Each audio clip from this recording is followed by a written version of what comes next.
sense, and eventually demonstrated successes in these places that people could opt into, that they flocked to because of the advantages they offered. Demonstrated successes there led to a consensus for a move towards the market model throughout the entire economy. Now, the Chinese example shows us several points. One is preserve choices for people. Two, operate on the right scale. If you try to change the rules in a village, you could do that, but a village will be too small to get the kind of benefits you can get if you have millions of people all working under good rules. On the other hand, the nation is too big. If you try and change the rules in the nation, you can't give some people a chance to hold back, see how things turn out, and let others zoom ahead and try the new rules. But cities give you this opportunity to create new places with new rules that people can opt into, and they're large enough to get all of the benefits that we can have when millions of us work together under good rules.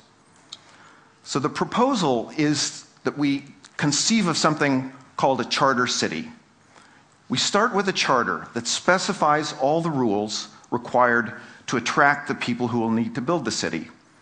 We'll need to attract the investors who will build out the infrastructure, the power system, the roads, the port, the airport, the buildings. You'll need to attract firms who will come hire the people who move there first. And you'll need to attract families, the residents who will come and live there permanently, raise their children, get an education for their children, get their first job. With that charter, people will move there, the city can be built, and we can scale this model. We can go do it over and over again. To make it work, we need good rules. We've already discussed that. Those are captured in the charter. We also need the choices for people. That's really built into the model if we allow for the possibility of building cities on uninhabited land. You start from uninhabited territory. People can come live under the new charter, but no one is forced to live under it. The final thing we need are choices for leaders. And to achieve the kind of choices we want for leaders, we need to allow for the potential for partnerships between nations. Cases where nations work together, in effect, de facto, the way China and Britain work together to build first a little enclave of the market model and then scale it throughout China. In a sense, Britain inadvertently, through its actions in Hong Kong, did more to reduce world poverty than all the aid programs that we've undertaken in the last century. So if we allow for these kind of partnerships to replicate this again, we can get those kinds of benefits scaled throughout the world. In some cases, this will involve a delegation of responsibility, a delegation of control from one country to another to take over certain kinds of administrative responsibilities. Now, when I say that, some of you are starting to think, well, is this just bringing back colonialism? It's not, but it's important to recognize that the kind of emotions that come up when we start to think about these things can get in the way, can make us pull back, can shut down our ability and our interest in trying to explore new ideas. Why is this not like colonialism? The thing that was bad about colonialism, and the thing which is residually bad in some of our aid programs, is that it involved elements of coercion and condescension. This model is all about choices, both for leaders and for the people who will live in these new places, and choice is the antidote to coercion and condescension. So let's talk about how this could play out in practice. Let's take a particular leader, Raul Castro, who's the leader of Cuba. It must have occurred to Castro that he has the chance to do for Cuba what Deng Xiaoping did for China. But he doesn't have a Hong Kong there on the island in Cuba. He does, though, have a little bit of light down in the south that has a very special status.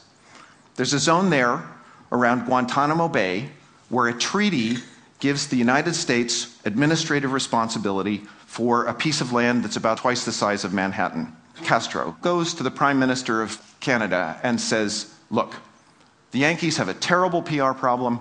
They want to get out. Why don't you, Canada, take over, run a special administrative zone, allow a new city to be built up there, allow many people to come in, let us have a Hong Kong nearby. Some of my citizens will move into that city as well, others will hold back, but this will be the gateway that will connect the modern economy and the modern world to my country. Now, where else might this model be tried?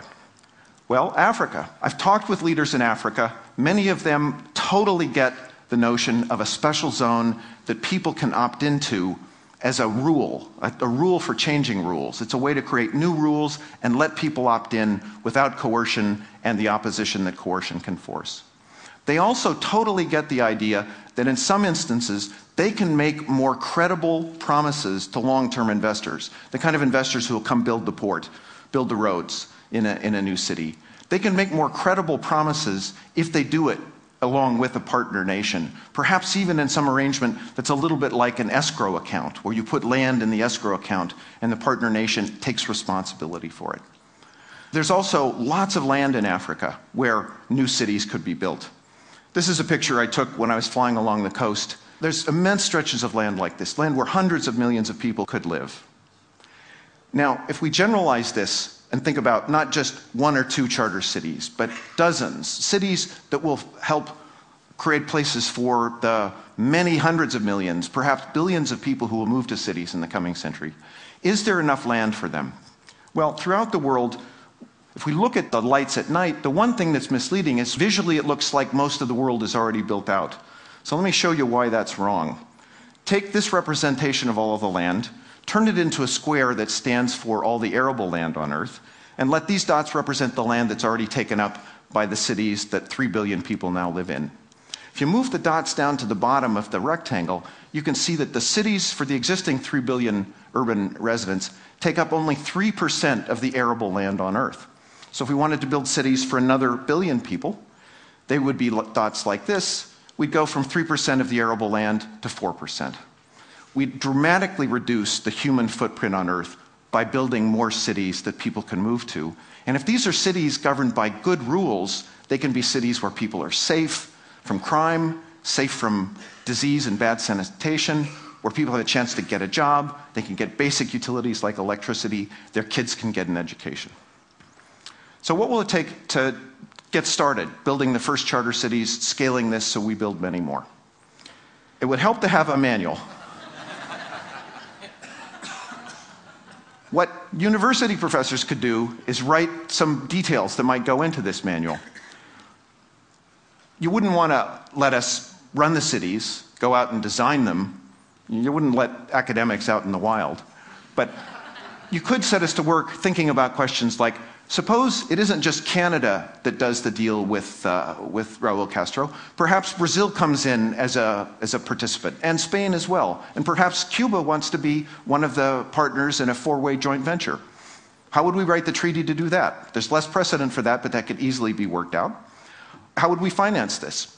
Turns out Singapore and Hong Kong are cities that made huge gains on the value of the land that they owned when they got started.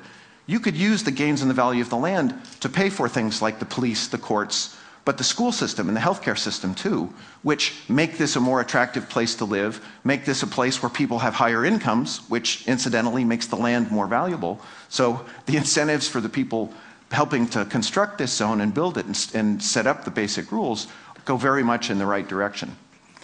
So there are many other details like this. How could we have buildings that are low cost and affordable for people who work in a first job assembling something like an iPhone, but make those buildings energy efficient and make sure that they're safe so they don't fall down in an earthquake or a hurricane? Many technical details to be worked out, but those of us who are already starting to pursue these things can already tell that there's no roadblock, there's no impediment other than a failure of imagination that will keep us from delivering on a truly global win-win solution. Let me conclude with this picture. The reason we can be so well off, even though there's so many people on Earth, is because of the power of ideas. We can share ideas with other people, and when they discover them, they share with us. It's not like scarce objects, where sharing means we each get less. When we share ideas, we all get more. When we think about ideas in that way, we usually think about technologies. But there's another class of ideas, the rules that govern how we interact with each other. Rules like, let's have a tax system that supports a research university that gives away certain kinds of knowledge for free. Let's have a system where we have ownership of land that is registered in a government office that people can pledge as collateral. If we can keep innovating in our space of rules, and particularly innovate in the sense of coming up with rules for changing rules so we don't get stuck with bad rules, then we can keep moving progress forward and truly make the world a better place so that people like Nelson and his friends don't have to study any longer under the streetlights. Thank you.